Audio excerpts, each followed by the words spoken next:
Here comes Mr. Fridley to discuss Mark Twain Elementary with us. If you all could grab one and pass it down. Good evening. My name is Matt Fridley. I'm the principal of Mark Twain Elementary. This is my 4th year at Mark Twain. I'm excited to be back. I'm excited to be here to share the growth and the progress that we're seeing at Mark Twain Elementary, and I look forward to this presentation so that I can share some of those things with you. And I'm always nervous when I grab the clicker because my first year I hit the wrong button, and I'm always nervous that I'm going to hit the wrong button. So Nancy's here, and she always does a good job of helping us, so thank you very much. If you'll look, we share a lot of photos at Mark Twain. I share a lot on Fridays with teachers, and I have a Twitter account that I share. It's important to capture the moment sometimes, and if you'll look on the left-hand side up there, there's some students from Mrs. Roberts' class enjoying Play-Doh time, and I was a first-grade teacher, and I still love the smell of Play-Doh, so you can see, I know, it's one of those weird things, but I can't help it. Play-Doh is pretty cool, but you can see our kindergartners are still sharing in the joys of Play-Doh and enjoying what it means to be a kindergartner, and there are lots of opportunities for students at Mark Twain Elementary to do those things. I hit the right button, good deal. How do we develop our school improvement plan? You know, it's important to explain to you the process that we use. We have a professional learning community leadership team that meets every month in our building. We talk about the school improvement plan. We gather information we learn from our surveys.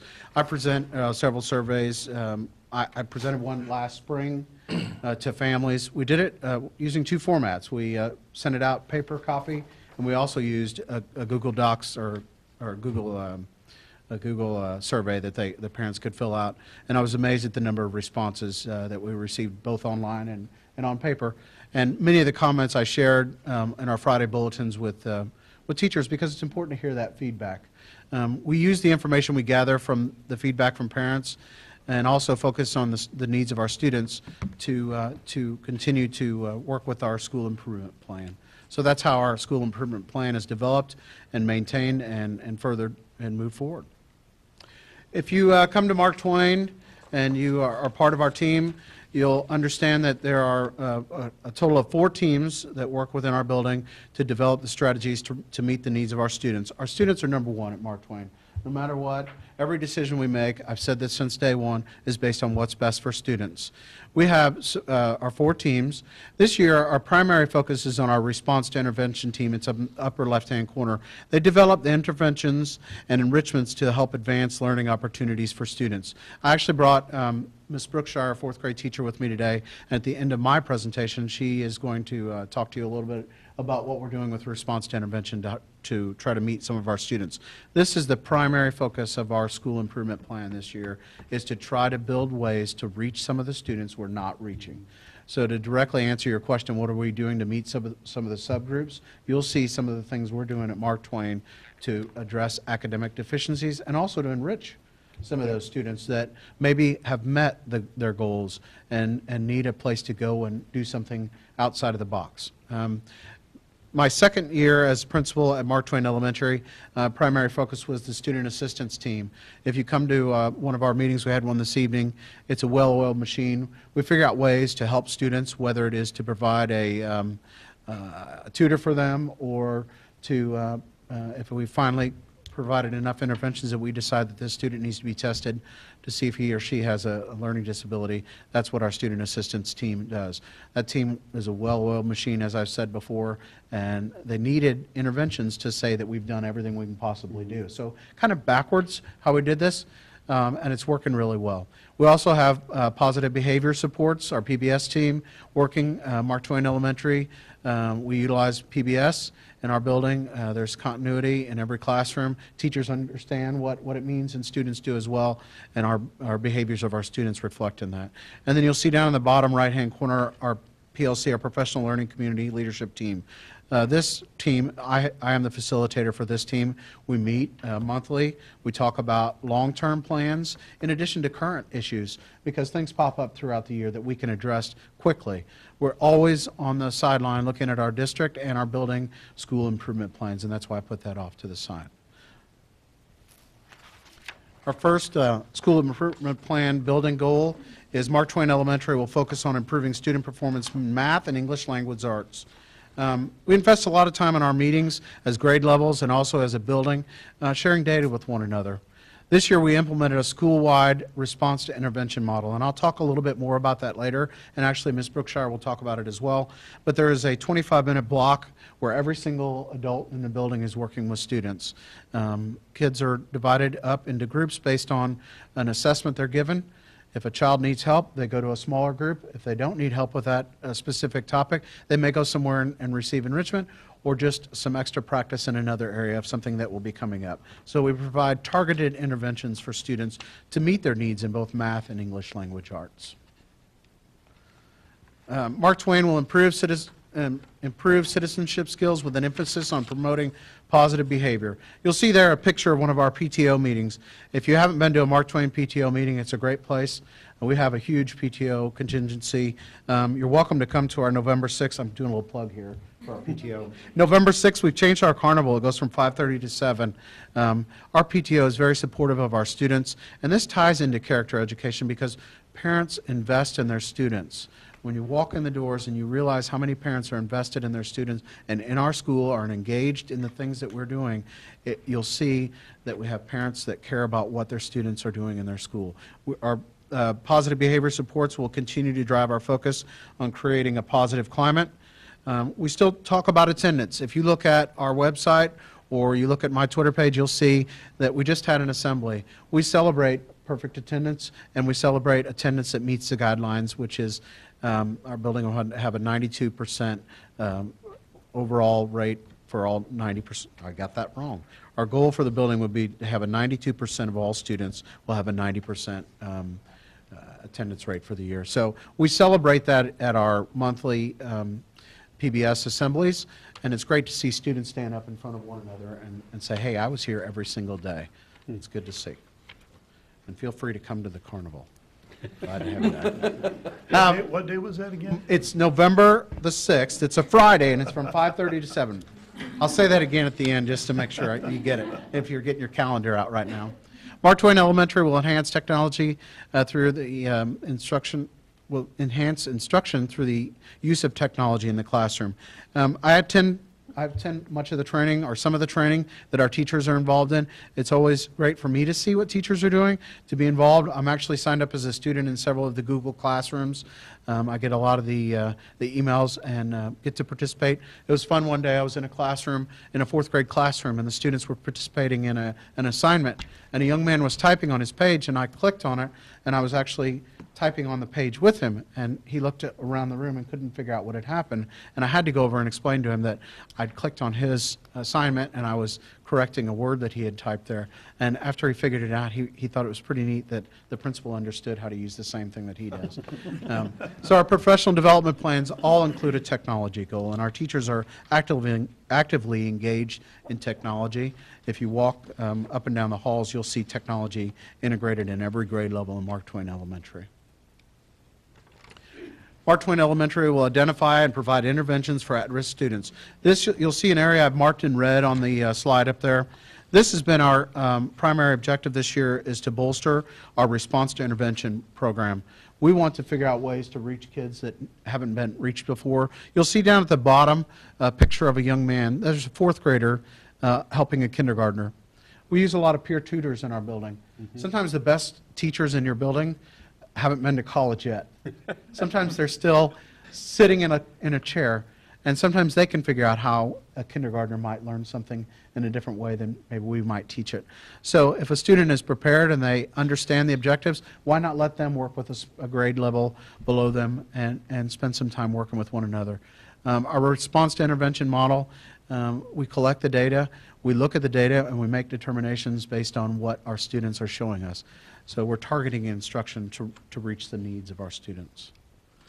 If you look at Mark Twain's, I know that Mr. Hounsome has presented the data for MAP this year. I look at this as a key indicator of how we're doing as a school. This is how Mark Twain compares to the state. I think it's important for Mark Twain to look at the state average and exceed that. And as you can see in many of our areas, in all of our areas, we've exceeded the state average. We've seen some You know, we're still looking at the map data from last year to make determinations. We're not looking at trends, but I will tell you, we're very pleased with what we saw, the results in many of the grade levels. You know, you look at fourth grade math, and we blew it out of the water. We're talking about what we did last year and how we targeted individual areas related to math to reach kids. And the discussions we're having are what works, what did not work, and what are we going to continue to do. So our MAP scores are a direct reflection, we believe, of the interventions that we were providing for students that we started last year and we're bolstering this year. We also created the placemat. This is on our webpage. You'll see it's hard to read up there, and I know it, and it's also hard to read on that. But when you get on the webpage, you can hit the Control+ button, for those of you that don't know, and read it a little more clearly. It does show up a little bit better. We are aligned with the district comprehensive school improvement plan. Our goals are directly aligned with the goals of that of the district. Our job is to support the district supports us. We're working in conjunction with one another. And this, if you look through the goals that Mark Twain has, I can't even read them with my glasses on tonight, but I will tell you that Mark Twain has many pieces of the puzzle that are supporting the district's school improvement, comprehensive school improvement plan. And that is on our webpage. It's there for parents to read.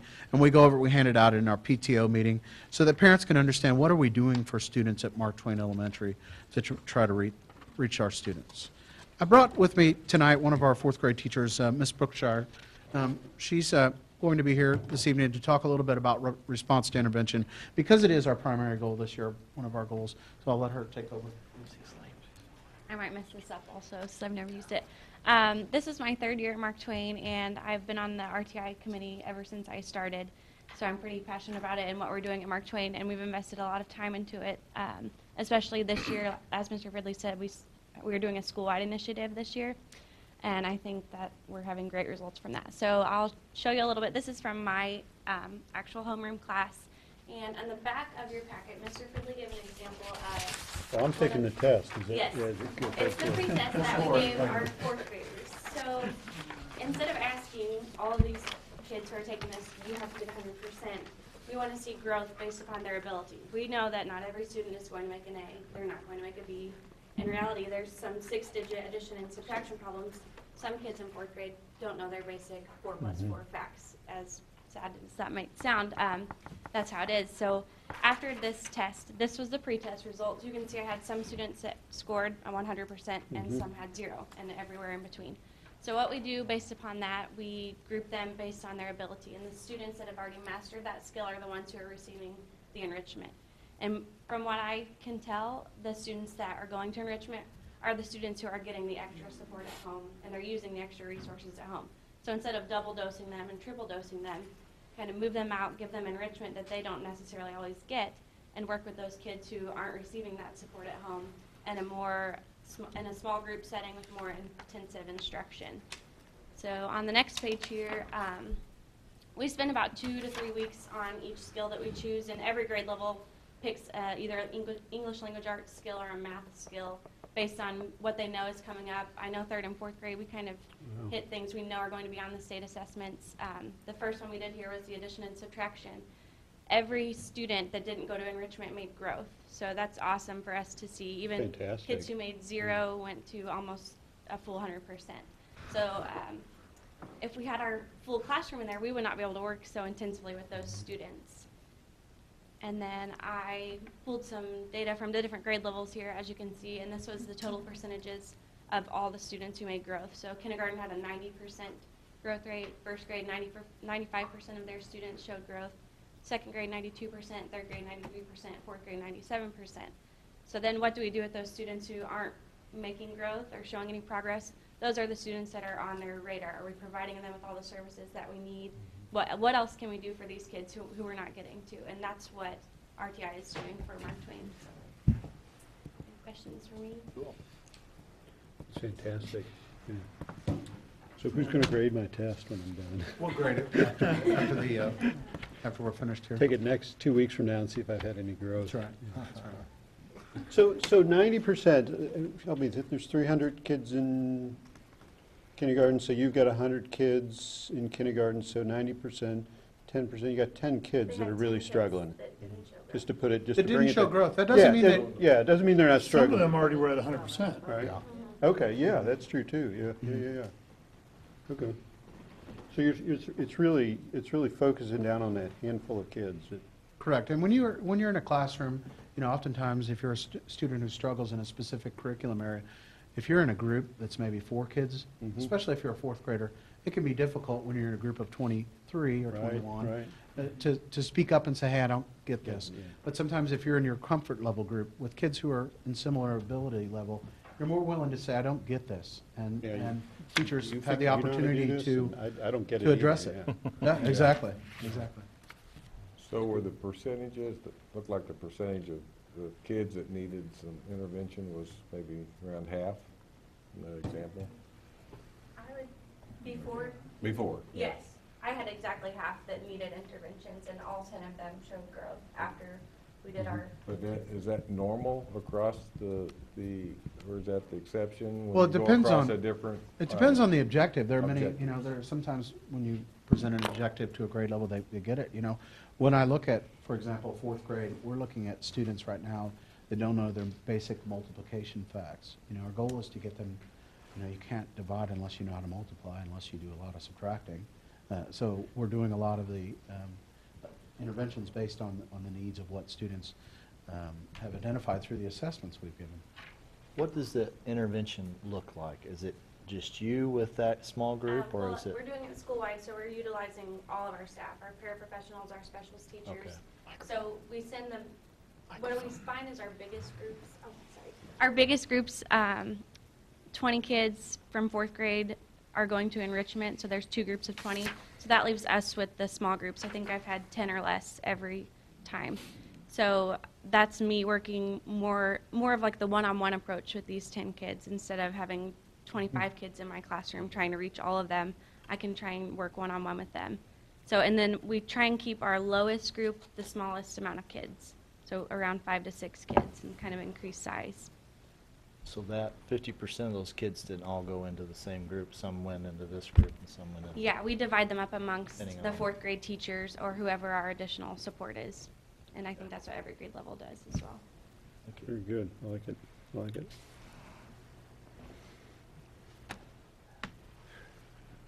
And the good thing is, one of the things that I appreciate is sometimes a student doesn't learn the way that maybe a teacher teaches something the first time, and if they see it another way from another teacher, or even from that teacher, if you present it in a different way, that oftentimes will get students to understand it in a different way than maybe they would have in the regular classroom.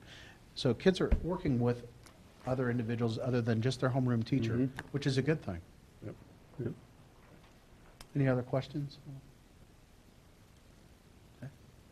Thank you very much. Appreciate your Thank time. you. Well done.